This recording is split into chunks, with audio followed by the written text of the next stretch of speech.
السلام علیکم ورحمۃ اللہ وبرکاتہ۔ محترم عزیز دوستوں، نوجوانوں، بزرگوں، دعا فرمائی کہ اللہ تعالیٰ وہ زبان پہ ایسے الفاظ ایسی باتیں لے کر آئے جو ہم تمام کے لیے فائدہ مند ہو، اور اللہ تعالیٰ عمل کی توفیق سے ہم تمام کو امتنان کرے۔ جیسا کہ ہم سب جانتے ہیں کہ ابھی کچھ دنوں کے اندر محرم الحرام کا چاند نظر آئے گا۔ سب کے ذہنوں پہ یہی ہے،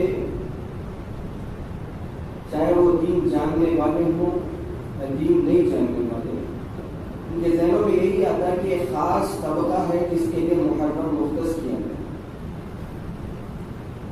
ایک خاص لوگ ہیں جن کے لیے خاص محرم کا مہینہ ان کے لیے جو گزارتے ہیں، ان کے اندر جو کرتے ہیں، ان کے لیے آیا۔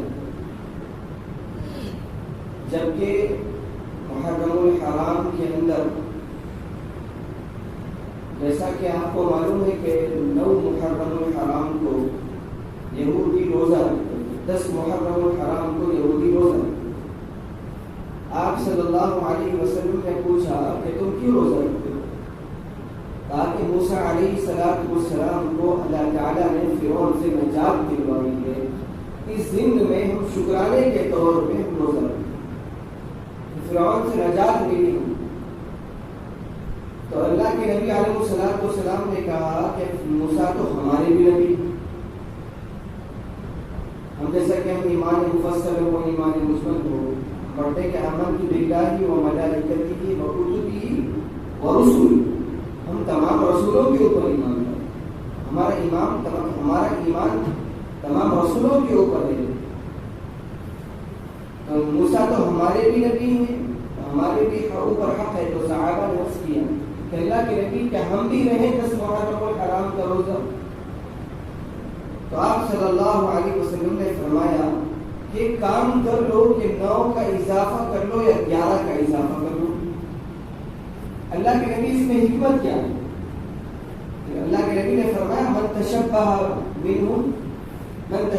بقوم فہو منہم، تو کسی قوم کی دیکھا دیکھی اختیار کرتا ہے وہ انہی کے اندر سے ہو جاتا ہے، پھر اس کا میرے ساتھ کوئی تعلق ہی برقرار نہیں ہوتا۔ تو لہٰذا 9 اضافہ کر لو ادھر یا 11 اضافہ کر لو ادھر۔ تو مزاج بنا لینا چاہیے کہ محرم الحرام کے اندر یہ 2 روزے رکھنے کے، اور اس حدیث کو سامنے رکھ کے 2 روزے رکھنے ہیں، 9 10 یا 10 11۔ اب اس کے اندر ہمارے ذہن میں ہے کہ بس لوگ جو ماتم کرتے ہیں، لوگ جو علاوہ جلاتے ہیں، جو لوگ جو جلوس نکالتے ہیں، بڑی برکتوں کے ساتھ امت مسلمہ کا جاہل نوجوان، پڑھا لکھا جاہل نوجوان بڑے عقیدت کے ساتھ چلتا ہے۔ شاعر نے کہا کہ ماتم وہ کریں جو منکر ہو حیات شہداء کے، شہیدوں کی زندہ رہنے کے، کیونکہ قرآن نے اعلان کیا وَلَا تَقُولُوا لِمَنْ يُقْتَلُ فِي سَبِيلِ اللَّهِ أَمْوَاتٌ بَلْ أَحْيَاءٌ وَلَكِنْ لَا تَشْعُرُونَ، جو اللہ کے راستے میں مار دیے گئے، جو اللہ کے راستے میں ذبح کر دیے گئے، شہید کر دیے گئے، ان کو مردہ مت کہو بلکہ وہ زندہ ہیں۔ وَلَكِنْ لَا تَشْعُرُونَ، تمہیں عقل و شعور برقرار نہیں تمہارے اندر۔ تو شاعر نے کہا کہ ماتم وہ کریں جو منکر ہیں، جو انکار کرتے ہیں شہداء کی زندہ رہنے کا، ماتم وہ کریں جو منکر ہو حیات شہداء کے، ہم زندہ جاوید کا ماتم نہیں کرتے۔ ہم یہ مانتے ہیں کہ جو اللہ کے راستے میں شہید کیے گئے قرآن کے اعلان کے مطابق وہ زندہ ہے، وہ باحیات ہیں، اللہ کی طرف سے روزی پہنچے گا۔ اب اس بات کو ہم صرف ہمارے ذہنوں میں نہیں آتا ہے کہ بس محرم الحرام کو حسن حسین کی شہادت ہوئی ہے، حسین کی شہادت ہوئی ہے، اس کے علاوہ ہمارے ذہنوں میں کوئی بات نہیں ہے۔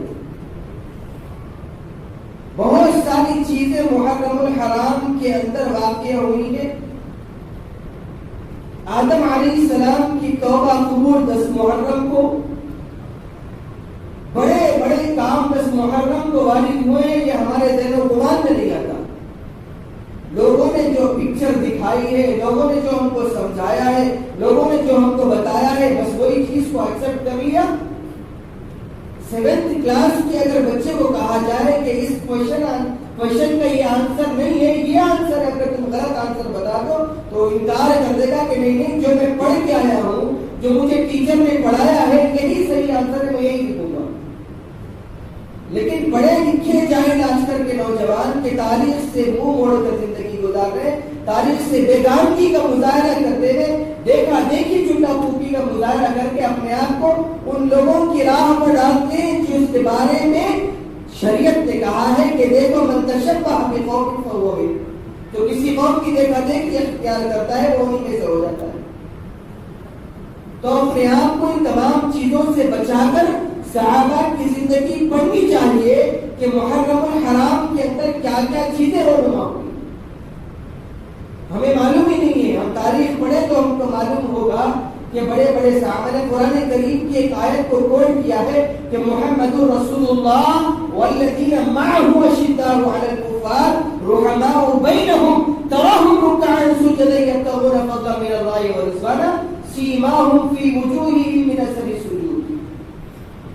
محمد رسول اللہ صلی اللہ علیہ وسلم الذین معه اشداء علی الکفار، اور وہ لوگ جو آپ کے ساتھ زندگی گزار رہے ہیں، آپ کی مان کر، آپ کی باتوں کو جان کر، آپ کے سنتوں کو اپنا کر، آپ کی شریعت کو اپنی زندگی کی زندگی بنا کر جو زندگی گزار رہے ہیں، والذین معه اشداء علی الکفار، جو آپ کے ساتھ ہیں وہ کیسے لوگ ہیں؟ اللہ تعالیٰ صفات بیان کرتا ہے قرآن میں صحابہ اکرام کے تعلق سے۔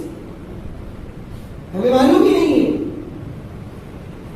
ہمیں سورہ فاتحہ کا ترجمہ نہیں آتا، جو چھوٹی چھوٹی صورتیں جو ہم نماز میں پڑھتے ہیں، جو نوجوانوں کو جو یاد ہے، یعلمون تعلمون والی جو آیتیں یاد ہیں، اس کا ترجمہ ہمارے نوجوانوں کو نہیں آتا۔ جس نے سورج کی شعاعوں کو گرفتار کیا، اپنی تاریخ دنیا کی سیر کر نہ سکا،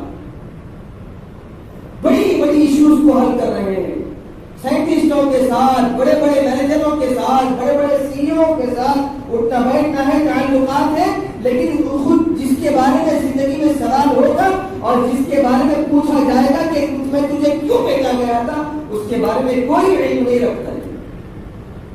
علم دار ہے زندگی کے اندر، سورہ فاتحہ پڑھ رہا ہے، اللہ سے مانگ کیا رہا ہے نہیں معلوم، اللہ کیا تقاضا کرتے ہیں نہیں معلوم۔ ہماری زندگی کا حال یہ ہے، والذین معه، جو آپ کے ساتھ ہیں، اللہ تعالیٰ فرماتے ہیں میرے نبی جو آپ کے ساتھ ہیں کیسے، ان کی صفات اللہ نے بیان کی ہیں، والذین معه اشداء علی الکفار، کافروں کے اوپر بڑے سخت ہیں، اپنے ہو مقابل ریشم کی طرح یؤثرون علی انفسہم ولو کان بہم خصاصہ۔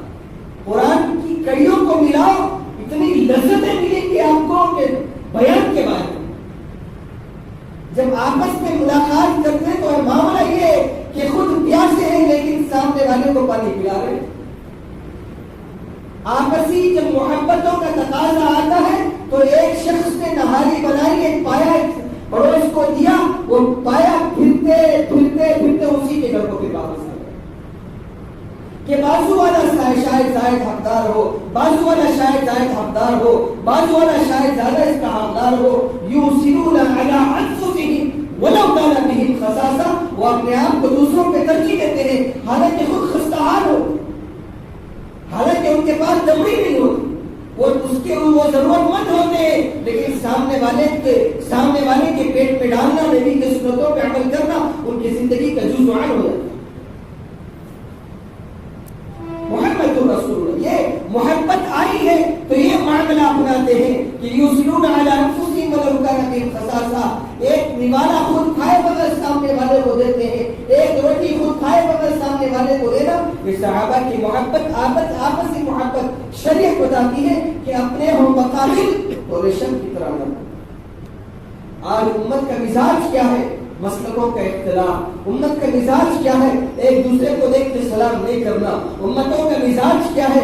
وہ میرے گھر کو نہیں آتا میں اس کے گھر کو کیوں جاؤں. امتوں کا مزاج کیا ہے؟ اس نے ڈانٹ کے بات کر دی تو اس کے عید برات بھی نہیں جاتے. امتوں کا مزاج کیا ہے؟ نبی نے فرمایا سل من قطعک واعف من ظلمک، جو تجھ سے ٹوٹے تو اس سے جڑ جا. نبی 70 دفعہ جا کے دروازے پہ دستک دیتے. نبی کا مزاج کیا تھا؟ مار کھا کے دعائیں دینا. نبی کا مزاج کیا تھا؟ سر میں مٹی ڈال رہے ہیں لوگ، گالیاں دے رہے ہیں لوگ، شب و شتم کر رہے ہیں لوگ، تھوک رہے ہیں آپ کے اوپر بسم اللہ من ذالک. اس کے بعد بھی نبی کے جواب پہ ہے اللہم اغفر لی امتی فانہم لا یعلمون. اللہ یہ میری امت ہے، ان کو معاف کر دے، یہ نہیں جانتے میں کون. اپنے ہو مقابل ریشم کی طرح والذین معه اشداء علی الکفار. باطل ہے مقابل تو فولاد ہے مومن. باطل جب مقابلے پہ سامنے آ جائے تو مومن کا مزاج جب فولاد ہو جاتا ہے. قرآن نے اعلان کیا، صحابہ کی تاریخ پر بیان کرتے ہوئے اعلان کیا والذین معه اشداء علی الکفار رحماء بینہم. آپس میں بڑے رحم دل ہیں. لوگ دیکھتے تو پہچانتے نہیں کہ ان کی تلواروں سے ایسی ایسی جنگیں فتح ہوئی ہے، ان کی تلواروں سے ایسے تقریریں زیر ہوئے ہیں. لوگ دیکھتے تو دنگ رہ جاتے ہیں. آپسی محبت میں، آپسی تعلق میں، آپسی چاہت میں ایک دوسرے کے پیر دبانا، ایک دوسرے کا خیال کرنا، ایک دوسرے کو پوچھتے رہنا. نماز کو کوئی نہیں آیا فجر میں تو فوراً اس کے محلے میں جا کے اس کے گھر کے دروازے پہ دستک دیتے، اور وہ کوئی عذر بیان کرتا تو جا کے پوچھ لیا کرتے کہ کیا ضرورت ہے. آپسی محبت اس بام عروج پہ تھی. لیکن یہی لوگ جب جنگ کے میدان میں جاتے تو شہادت کا جذبہ، نبی کی بات پہ عمل کا جذبہ، اللہ کو راضی کرنے کا جذبہ، اشداء علی الکفار رحماء بینہم. کافروں کے اوپر بڑے سخت ہوا کرتے ہیں اور آپس کے اندر بڑی محبت والے ہوا.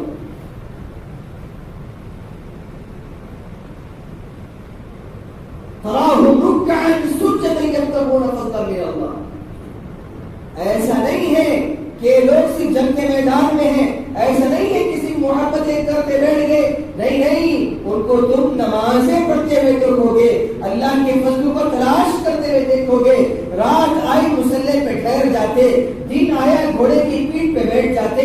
نبی کے ایک فرمان کو، نبی کی فرمودات کو زندگی میں لانے کا جز ان کی زندگی کا جز بنا ہوا. سیماہم فی وجوہہم من اثر السجود. ان کی پیشانیوں پہ تم نماز کے گٹھے دیکھو گے، نماز کی نشانات دیکھو گے. کون ہے یہ؟ صحابہ کرام ہے جو اللہ کے نبی علیہ السلام کا ساتھ دینے والے، اللہ کے نبی پہ جان چھڑکنے والے، اللہ کے نبی کی سنتوں پہ عمل کرنے والے. اللہ کے نبی کہتے ہیں آگ میں کودنے کے لیے، صحابہ بے چین و بے قرار تھے آگ میں کودنے کے لیے. والذین معه اشداء. نبی آپ کے ساتھ ایسے لوگ ہیں جو کبھی تردد نہیں کریں گے آپ کی بات پہ عمل کرنے سے پیچھے ہٹ جائیں. نہیں، آپ کی مجلس میں بیٹھنے والے، وہ محبتیں والے، وہ تعلق والے کہ آپ کا تھوک بھی زمین پہ نہیں گرتا. آپ کی محبتوں کو زندگی کی محبت بنانے والے، آپ کی چاہتوں کو زندگی کی چاہت بنانے والے، آپ کی زندگی کو اپنی زندگی کے اندر لانے کے لیے کوششیں کرنے والے وہ صحابہ کرام. آج ہم اپنا گریبان جھانک لیں تو ہمیں محسوس ہو جائے گا کہ بقرعید آئی ہے بس قربانی کا جذبہ، محرم آیا ہے حسین کی شہادت کا جذبہ، رمضان آیا ہے روزوں کا جذبہ، زکات کا جذبہ، رمضان میں صدقے خیرات کا جذبہ. اس کے بعد ہم دور دور تک، مجھے معاف کرنا، مسلمان نظر نہیں آتے اور نہ آنا چاہتے. مسلمان وہ ہے جو قدم قدم میں مسلمان نظر آئے. مومن وہ ہے جو قدم قدم میں مومن نظر آئے. ہمارا مزاج تیتر بٹیر والا نہ ہو.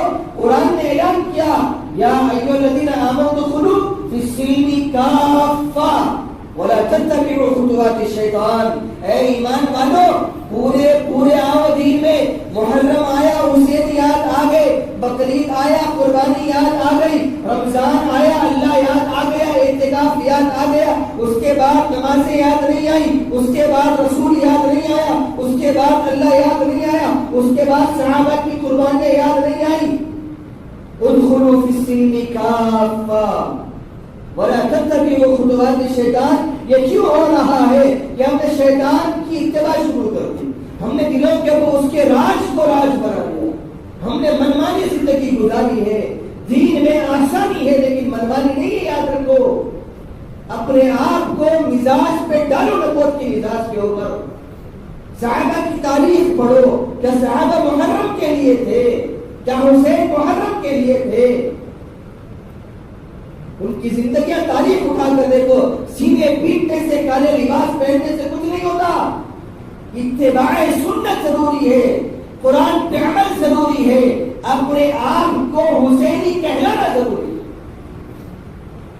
آخری وقت ہے, جنگ کا میدان چل رہا تھا, نماز کا وقت آیا, حسین کا اعلان کیا تھا. وہ اعلان ہمارے ذہنوں میں نہیں ہے, وہ اعلان کسی نے سنایا نہیں, وہ اعلان کسی نے بتایا نہیں, وہ اعلان کسی نے سمجھایا نہیں. حسین کا اعلان تھا, آدھے لوگ نماز پڑھو, آدھے لوگ جنگ کرو. نماز جانے نہیں دی کیونکہ اپنے نانا کو حساب دینا تھا, نانا کو وہ بتانا تھا. نوجوانوں کا سردار ہے, جنت واجب ہو گئی ہے, شہادت پکی ہے. ان کو معلوم تھا, نبی کی زبان سے معلوم تھا کہ میرے نوازوں کو ذبح کر دیا جائے گا. حضرت علی کا گزر کربلا کے میدان سے وہاں رک کر علی کے آنسو نکل کے صبر یا بھریا, صبر یا بھریا, صبر یا بھریا. صحابہ نے کہا امیر المومنین یہ اس جگہ پہ کس بات کا صبر ہے؟ کہا کہ میرے نبی نے کہا تھا یہی وہ جگہ ہے جہاں میرے بیٹے کو ذبح کر دیا جائے. تمام بشارتیں مل گئی تھی. کیا ضرورت تھی پھر نمازیں پڑھنے کی, کیا ضرورت تھی نانا کی سنتوں پہ عمل کرنے کی, کیا ضرورت تھی قرآن کھول کے پڑھنے کی. عثمان غنی کی شہادت یاد نہیں آپ کو؟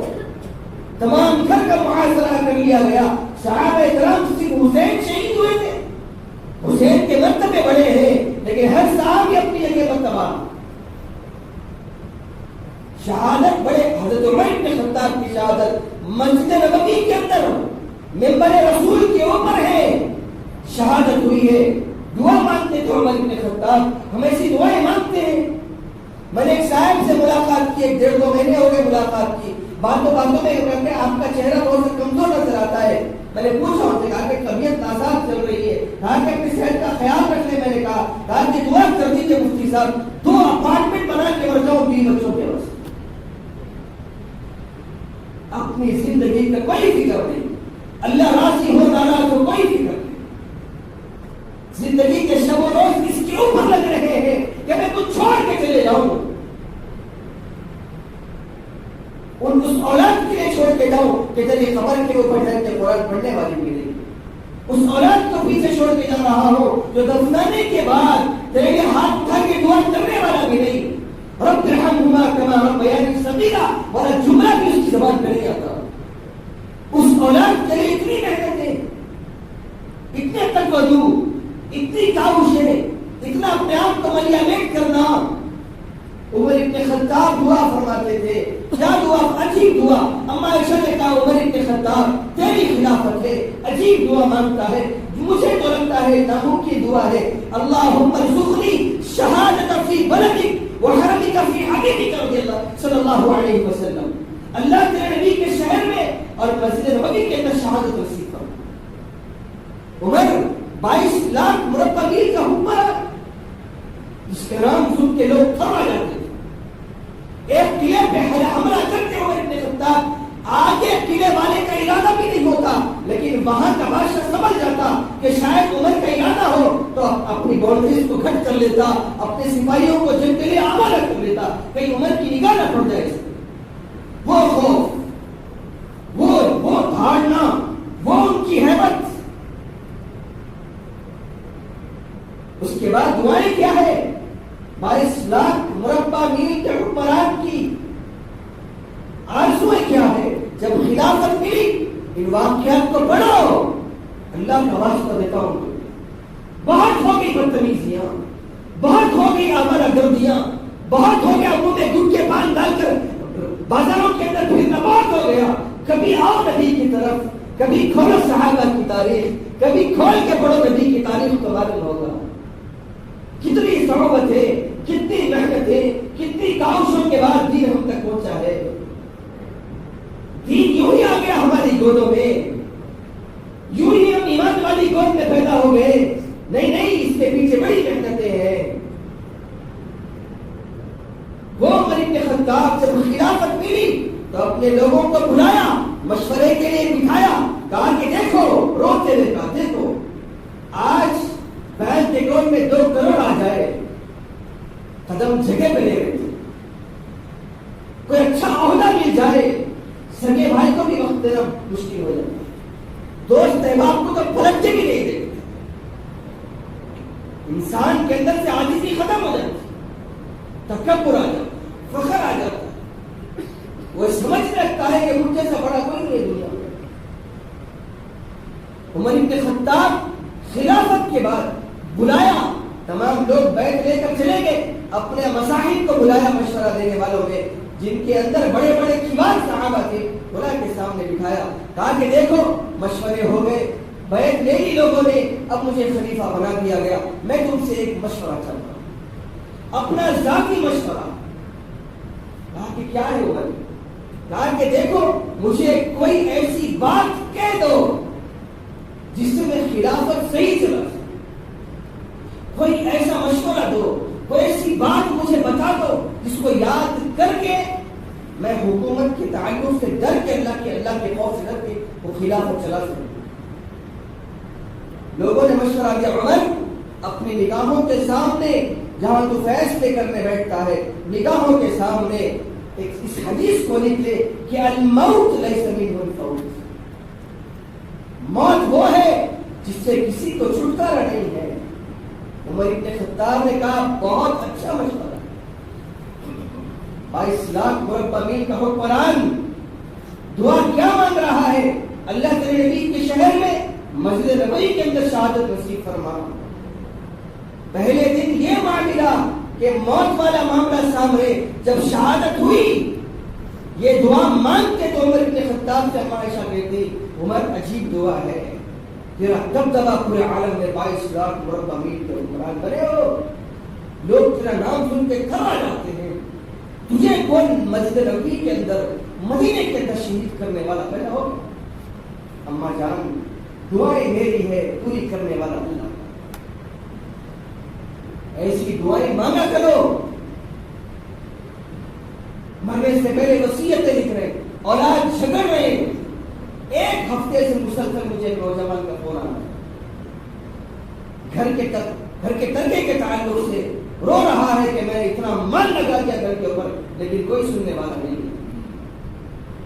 مسلسل سب نے نگاہیں پھیر لی، ہاتھ اٹھا لیا، میں نے کہا یہی دنیا ہے.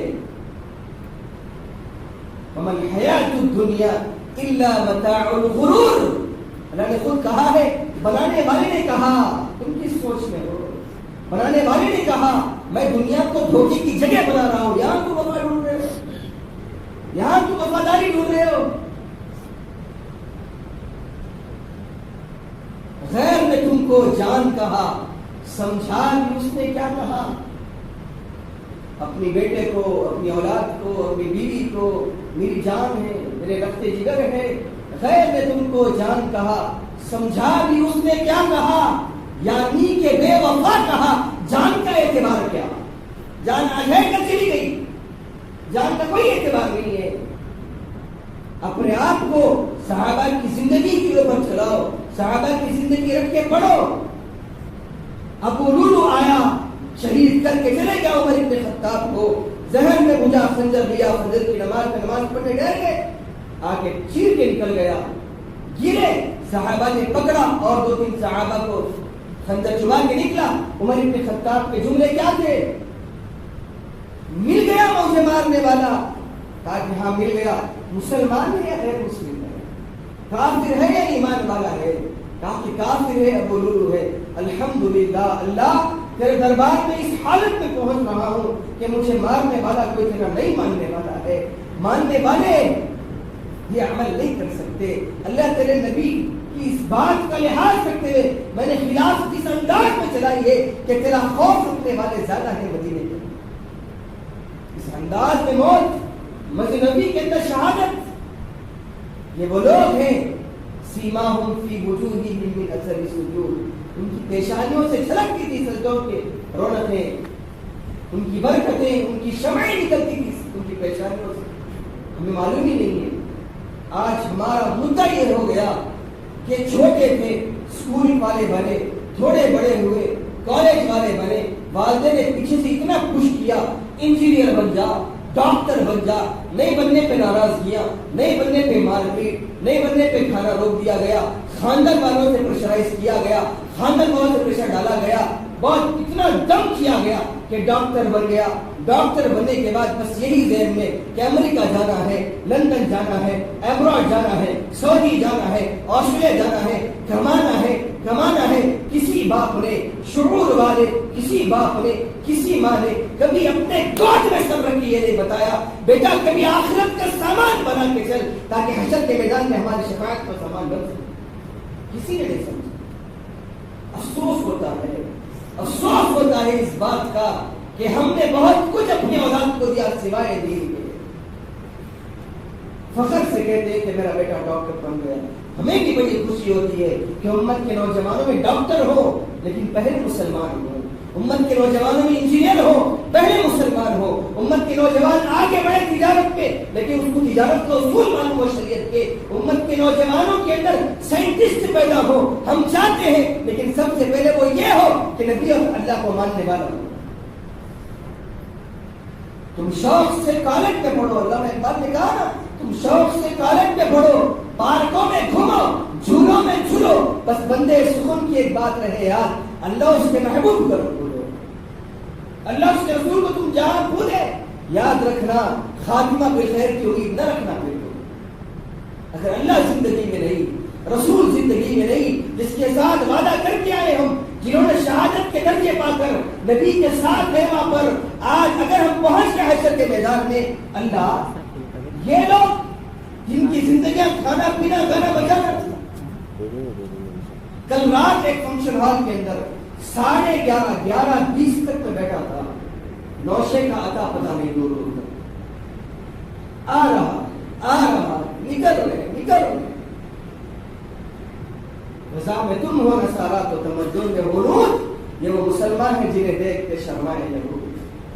واہ مسلمانوں، تمہاری نادانی پہ افسوس کروں یا خوشی مناؤں، تمہاری نادانی پہ میں ماتم کروں یا تمہیں گلے لگا کے تمہاری ٹوٹیاں پکڑ کے تمہاری پیٹ میں مرغیاں ڈال کے منتیں کروں کہ دیکھو واپس آ جاؤ. یہ راستے وہ راستے نہیں ہیں جہاں نبی پھول کا ہاتھ لے کے ٹھہرا ہو، یہ راستے وہ راستے نہیں ہیں جہاں حسین تمہارے انتظار میں ہو. ارے یہ راستے تو وہ راستے ہیں جہاں پہ شیطان مردود تمہارے انتظار میں ہے. آجا میرا راستے پہ چلنے والا تو تھا، آجا جہنم پہ کھڑا تیرے لیے تیار ہے. الحفیظ الامان، اللہ ہماری حفاظت فرمائے. نوجوانوں ان چیزوں سے باز آ جاؤ. محرم کا مقصد یہ ہے کہ صحابہ کی زندگی پہ عمل کیا جائے. محرم کا مقصد یہ ہے کہ اللہ کے نبی علیہ الصلوۃ کی سنتوں کے اوپر عمل کیا جائے. انشاءاللہ آئندہ اس کے واقعات، مزید واقعات اور مزید بات کھل کے انشاءاللہ آئندہ جمعہ آئے گی. دعا فرماتے اللہ تعالیٰ ہم تمام کو، خاص کر امت مسلمہ کے نوجوانوں کو دنیا کی تعلیم کے ساتھ ساتھ دینی شعور نصیب فرما دے، دینی سمجھ نصیب فرما دے، نبی سے محبت نصیب فرما دے، صحابہ سے تعلق نصیب فرما دے. وما توفیقی الا باللہ. السلام علیکم ورحمۃ اللہ.